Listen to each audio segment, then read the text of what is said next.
In the village of Nkolo, deep in the heart of the great baobab forest, the sound of drums ruled time itself. At sunrise, the morning drum called farmers to the fields. At sunset, the evening drum summoned them home. And on nights of celebration, the talking drum, a sacred instrument passed down for generations, told the stories of the ancestors. But one law governed the talking drum: it must never be played under the full moon. It was said that long ago, a drummer named Ojima broke this rule, and his soul was claimed by the drum spirits, forever trapped within the instrument, whispering warnings that only the wisest could hear. No one dared test this legend. No one except Jango. Jango was the best drummer in Nkolo, yet he was also the most reckless. His hands danced on the drums like fireflies, but his pride was as great as the mountains. He believed the stories were nothing but the fears of old men. So, on the night of the biggest moon, when the silver light made the river shine like polished glass, Jango did the unthinkable. He played the talking drum. The moment Jango's hands struck the drum, a cold wind swept through the village. The flames in the elders' lamps flickered. The animals in their pens grew restless. The drum did not sound like it usually did. Instead of its deep, commanding voice, it whispered, "You have awakened us." Jango's fingers stiffened, but his pride refused to let him stop. He struck the drum again, and this time, the whispers turned into laughter. A deep, rumbling laughter that seemed to rise from the ground itself. Then, the earth shook. A great shadow rose from behind the drum, a shape with no face, no eyes, only the echo of voices. The villagers rushed to the square, drawn by the unnatural sound. They arrived just in time to see Jango lifted into the air, his body twisting as though unseen hands were playing him like an instrument. "The drum has chosen," the voices whispered. "The price must be paid." And then, Jango disappeared, swallowed into the drum, his final scream lost in its hollow depths. For 3 days, the talking drum remained silent. But on the fourth night, under the crescent moon, it began to play itself. At first, it was soft, a gentle rhythm, like the heartbeat of a sleeping giant. Then, it grew louder, filling the night with a sound that sent shivers down every spine. And with the drumbeat came a change. Crops withered overnight. Rivers ran dry. Children fell sick with fevers that no healer could cure. The elders gathered in council, their faces heavy with fear. "The spirits are angry," said Baba Omik, the oldest among them. "Jango's arrogance has cursed us all."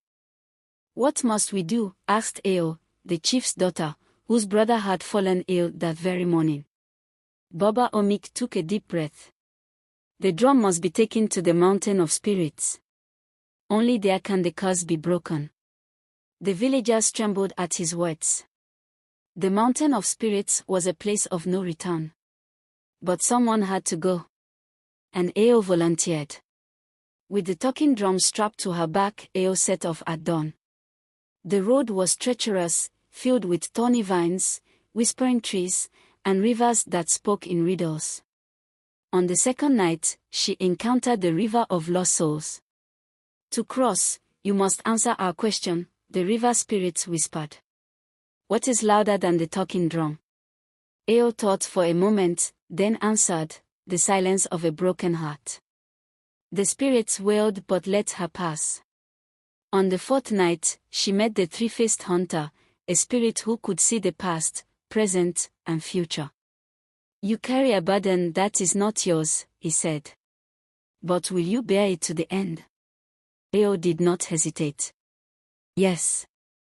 The hunter smiled and gifted her a single cowrie shell. "Use this when all hope is lost." On the seventh day, Ao reached the peak of the mountain of spirits. There, an ancient figure awaited her, the guardian of the drum, a spirit with eyes like molten gold. "Why have you come?" the guardian asked. "To break the curse," Ao replied, placing the drum before him.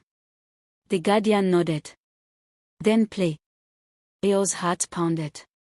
She had seen what happened to Jango. But she had no choice. She raised her hands and struck the drum.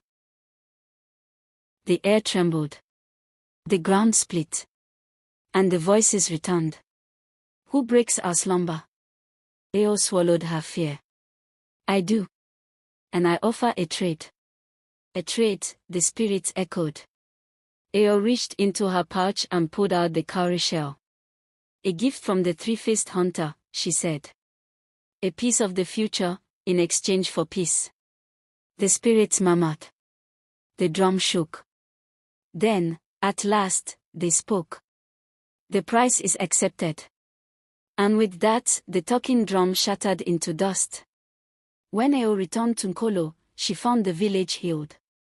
The crops had regrown. The river flowed again. The children laughed in the streets. But the talking drum was gone forever. In its place, Eo placed the cowrie shell, a reminder of the price that had been paid. And from that day forward, the people of Nkolo never played drums under the full moon again. For they knew. Some beats should never be heard. Years passed, and the story of the talking drum's curse became legend. The villagers of Nkolo honored Eo as a heroine, and the cowrie shell remained in the center of the village square as a symbol of wisdom and sacrifice. But strange things began to happen. On nights when the moon was full, the wind carried a sound that no one could explain, a faint drumming in the distance, though no drum remained in Nkolo. Elders dismissed it as the echo of memories, but the children heard something more. Eo. The whispers rode the wind like the rustling of dry leaves, always calling the same name. And Eo, now a woman grown and the village's respected keeper of stories, could no longer ignore them. One evening, Eo visited Baba Omik, now frail and nearing the end of his days. Grandfather, she said, kneeling before him. The drum is gone, but the whispers remain. What do they want? The old man sighed, his eyes filled with sorrow. I fear we have only silenced the drum, but not the spirits bound to it. Their hunger still lingers. Eo's breath caught in her throat. Then we failed. Baba Omik shook his head. No. You saved us. But spirits do not forget. Eo hesitated. Then what must I do? The old man reached into his robe and pulled out a small bundle wrapped in goatskin. Inside was something smooth, cold, and ancient. A second cowrie shell. Take this to the whispering tree at the edge of the great baobab forest. Bury it beneath its roots. Only then will the spirits find rest. Eo nodded, determination burning in her chest. She had broken the curse once. She would end it forever.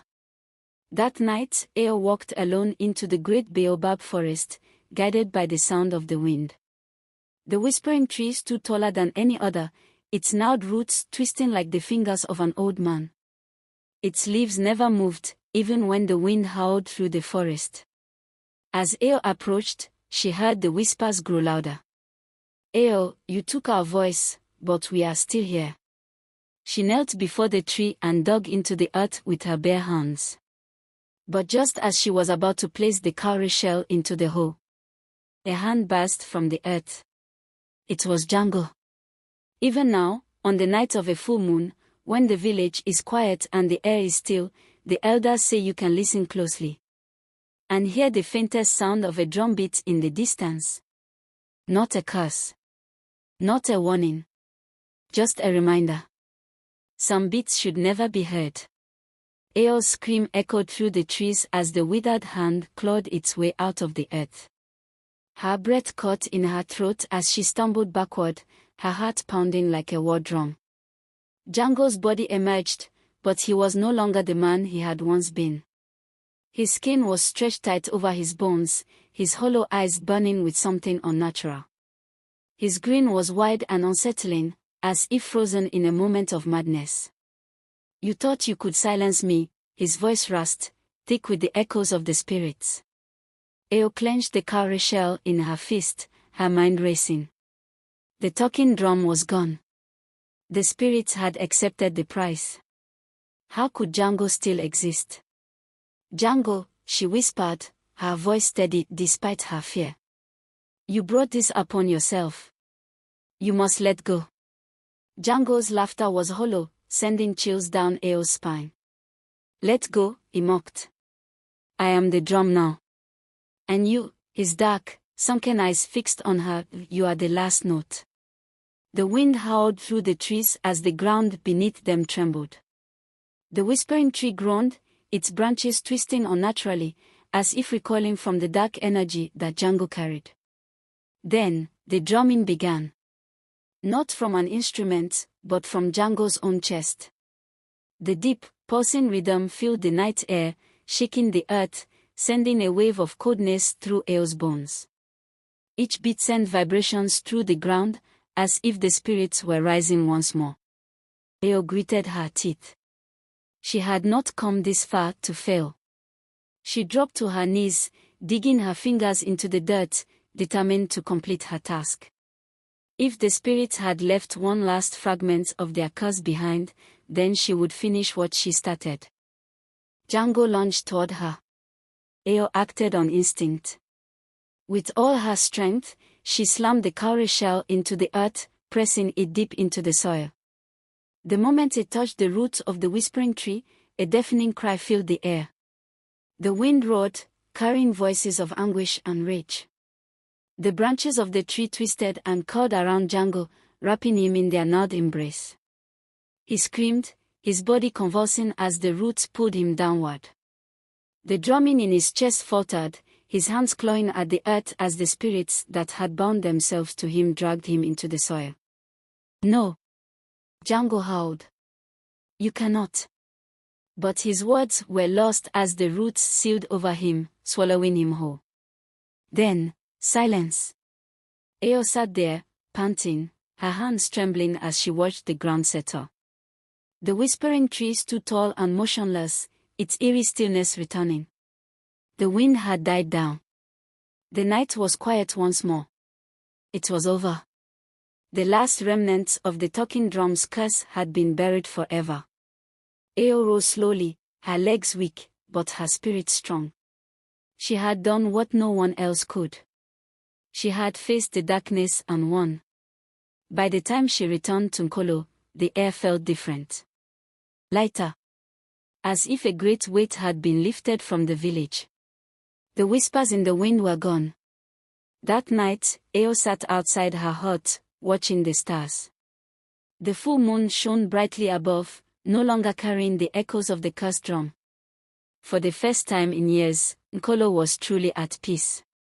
But legends never truly die. Even now, when the moon is high and the night is still, the villagers say that if you listen closely at the edge of the great baobab forest, you might hear a single, distant drumbeat. Not a warning. Not a curse. Just a whisper of what once was. A reminder that some beats should never be heard. Lessons from the story. Pride leads to destruction. Jango's arrogance and disregard for tradition led to his downfall. The story teaches that wisdom often lies in respecting the knowledge of elders and the customs of the past. Some boundaries should never be crossed. The talking drum had a rule against being played under the full moon for a reason. Ignoring sacred laws can bring dire consequences, as some forces should not be disturbed.